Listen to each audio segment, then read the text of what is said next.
Well, when you're in high school, a lot of things are structured. So you're in school for 8 hours, and then, you might be inside of a club or sports. You do that for a couple hours, and then you eat, do your homework, and then go to bed.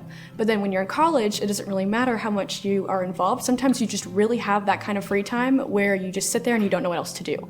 And then you start to think, you know what, like maybe I don't have to do all my homework right now. I have time. And so for me, it was just a little bit harder because I needed to make sure that I had the structure in my life that now my mom couldn't do it for me, my parents couldn't do it for me, my school couldn't do it for me. I had to do it for myself. And so I found that that was a little bit different than what I was expecting.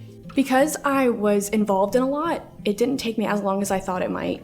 As soon as I found out it was a problem, I was like, oh no, it's gonna be a problem for a couple months. It took me a few weeks to really get my feet on the ground and want to be a part of everything on campus. And so once I started doing that, and I had meetings at certain times, practice at certain times, class at certain times, and then lunches with friends, then that's when I started to have the time of day to sit down and be like, okay, this is when I need to do my homework, I need to have it done by then, and then I can do these fun things. There's so much to be involved in on campus, and there's so many ways that can help you. And so I found that that was awesome. And that's why I love West Georgia, because I feel like you can be a part of so many things and you're not just stuck to one label.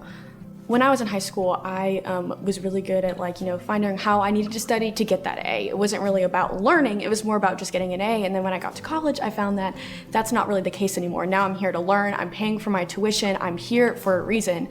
And so I need to get the most I can out of it. And so even if I got a B, which is a fairly good grade, I tried to make sure that I did as much as I could. So I would go to tutoring as much as I could in the library. And my biggest thing was that I went to the math tutoring, the math lab in the second floor of the Boyd building.